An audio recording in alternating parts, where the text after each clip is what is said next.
Good morning বন্ধুরা, কেমন আছেন সবাই? সাহা সেশন ফ্যামিলির নতুন আরও একটি ব্লগে আমি আপনাদের সবাইকে স্বাগত জানাই। এই যে লঙ্কা গাছগুলো অনেক দিন আগের একটা ব্লগে দেখিয়েছিলাম আপনাদেরকে, 4টে লঙ্কা গাছ। সেই লঙ্কা গাছগুলোতে এটাকে নাগামরিচ বা বোম্বাই মরিচ কিছু একটা বলে। তো 4টে গাছেই প্রচুর পরিমাণে লঙ্কা হয়েছে, লঙ্কাগুলো পেকেও গেছে। আর এই যে লঙ্কা গাছটা রোগে এফেক্ট করেছে, তার জন্য একটা সাইডে এনে রাখা হয়েছে। আর দেখুন লঙ্কাগুলো কীরকম শুকিয়ে শুকিয়ে গেছে। এগুলো যদি এই লঙ্কা গাছটাকে যদি ওই লঙ্কা গাছগুলোর সাথে রাখা হয়, তাহলে ওই লঙ্কা গাছগুলোকে এফেক্ট করবে। তার জন্য এগুলো একটা সাইডে আর ওইগুলো একটা সাইডে রেখে দেওয়া হয়েছে। আর এখন 8:30 মতন বাজে। আমি ভাত রান্না করে রেখে স্নান করে উপরে এসেছি।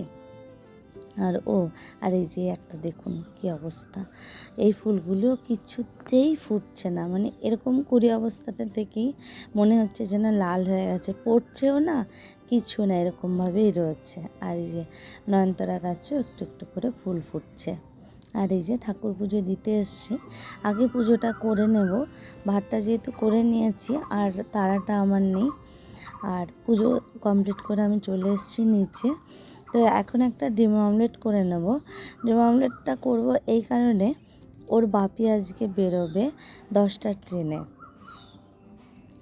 তো ও প্রথমে বলেছিল দই চিড়ে খেয়ে যাবে, বাট পরে আবার বলল যদি ও না আসতে পারে তাহলে তো সেই 5:30 6টা বেজে যাবে।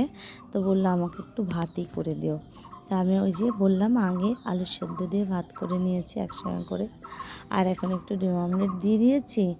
আর পেঁয়াজ কাঁচা লঙ্কা, এটা ওর বেশ উপাদেয় একটা খাবার। আমি কালকে রাত্রে চাল নিতে গিয়েও নিলাম না, ঠান্ডা ভাত দিলে আরও বেশি ভালো হতো। যাই হোক, ও খেয়ে দিয়ে চলে গেছে।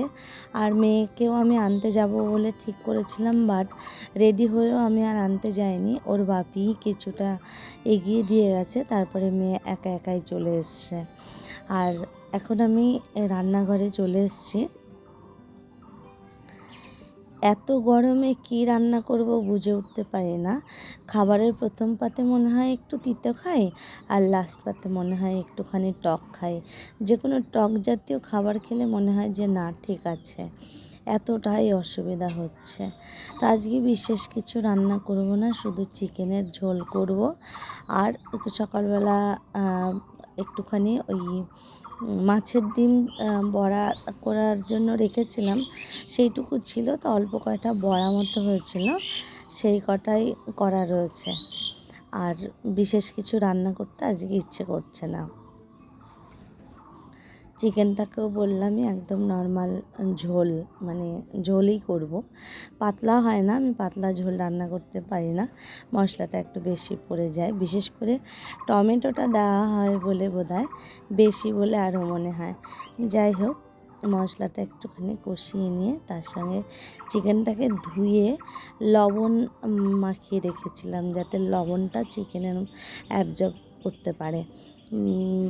আর মাছ মাংসর মধ্যে যখন লবণ অ্যাবজর্ব না করে, তখন না একটু খেতে কেমন একটা মনে হয়। সেই কারণে আমি যে কোনো জিনিস, মানে মাছ মাংস ধুয়ে আগে লবণটাকে মাখিয়ে রেখে দিই কিছু সময়ের জন্য। আর এখন এই রান্না করতে করতে মা, বোন আর আমি 3জনে মিলে কনফারেন্স করে কথা বলছি। সাথে ভাইও মাঝে মাঝে এসে কথা বলছে। যেহেতু সানডে, ভাইও বাড়িতে, বোনও বাড়িতে। সারাদিনে তো আর সময় কতটা পাবো জানি না। তো দিনের একটা সময় একটুখানি কথা বলে নিলে সারাদিনটা মনে হয় যেন ভালোই কাটে। তা না হলে মনে হয় যেন কিছু একটা মিসিং। তো আপনাদের সঙ্গে কথা বলতে বলতে আমি ঝোলটাও দিয়ে দিয়েছি, একটু পরিমাণে বেশি জল দিয়ে দিয়েছি। মানে আজকে রান্না করাটা না, যে মন দিয়ে রান্না করা যেটাকে বলে, সেটা ঠিকঠাক হচ্ছে না। মানে হলেই হলো এরকম একটা রান্না আমি করছি, কেন এরকম হচ্ছে সেটাও জানি না। আর ওর বাপি এখন চলে এসছে প্রায়, তো ওকে একটুখানি গ্লুকন্ডি করে দিলাম। আর ওকে যে টিফিনটা দিয়েছিল, ও তো বাইরের খাবার খুব একটা খায় না, তো সাথে করে নিয়ে চলে এসছে। এখানে টিফিনের মধ্যে কী ছিল সেটাই এখন দেখা চলছে। এখানে ছিল একটা ফ্রুট কেক, একটা স্যান্ডউইচ, মানে নর্মাল স্যান্ডউইচ বোধ হয়, আর একটা লাড্ডু, আর তার সঙ্গে একটা ফ্রুটি। এই ছিল ওদের টিফিন, বাট ওর বাপি কিছু খায়নি। আর আমরা এখন তিনজনেই এখানে খেতে বসবো। তো আমি নিয়েছিলাম প্রথমে, পরে আবার জোর বাপি আসাতে বললো ঠিক আছে একসঙ্গেই খাবো। আর এখানে আমি আজকে রান্না করেছি বাসমতি চালের ভাত আর চিকেন কষা, আর ওই যে বলেছিলাম না একটুখানি মাছের ডিম ছিল, সেটাকে কয়েকটা বড়া করে নিয়েছিলাম সেই। তো আমরা এখন খেয়ে নিই। খেয়ে নিয়ে আজকে একটা এক্সপার্টদের ট্রিক্স কাজে লাগাবো, দেখি ওদের ট্রিক্সটা কাজে লাগিয়ে কি হয় সেটা আবার আমি আপনাদের সঙ্গে শেয়ার করব। যদি আমার কাজে লাগে তাহলে আপনারাও করবেন, আমার মনে হয় কিছুটা উপকৃত হবেন। আর এখন 5:30 মতন বাজে, ছাদে পা দেওয়ার মতন পরিস্থিতি নেই, এতটাই গরম হয়ে রয়েছে।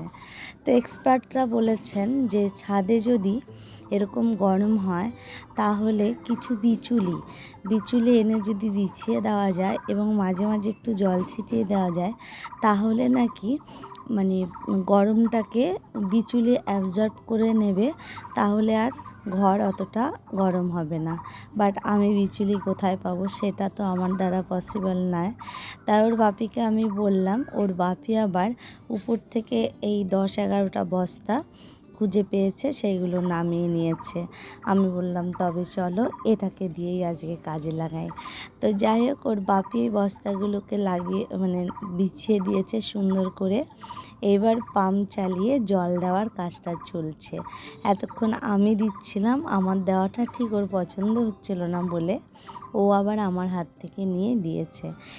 এটা শুধু আমাদের যে বেডরুমটা, যেই বেডরুমে আমরা ঘুমাই, সেটাতেই দেওয়া হচ্ছে, শুধুমাত্র জানার জন্য যে এই টিপসটা কতটা সঠিক।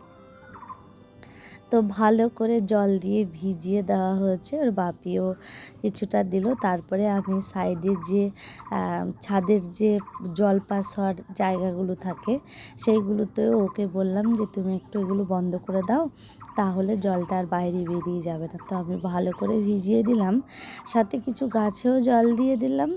আবার এই পাশের বেডরুমটার উপরেও আমি জল দিয়ে একেবারে ভালো করে রেখে দিলাম, যেহেতু জলটা পাস হচ্ছে না, তাহলে মোটামুটি পা ভিজে যাওয়ার মতো করে জল দিয়ে দিয়েছি।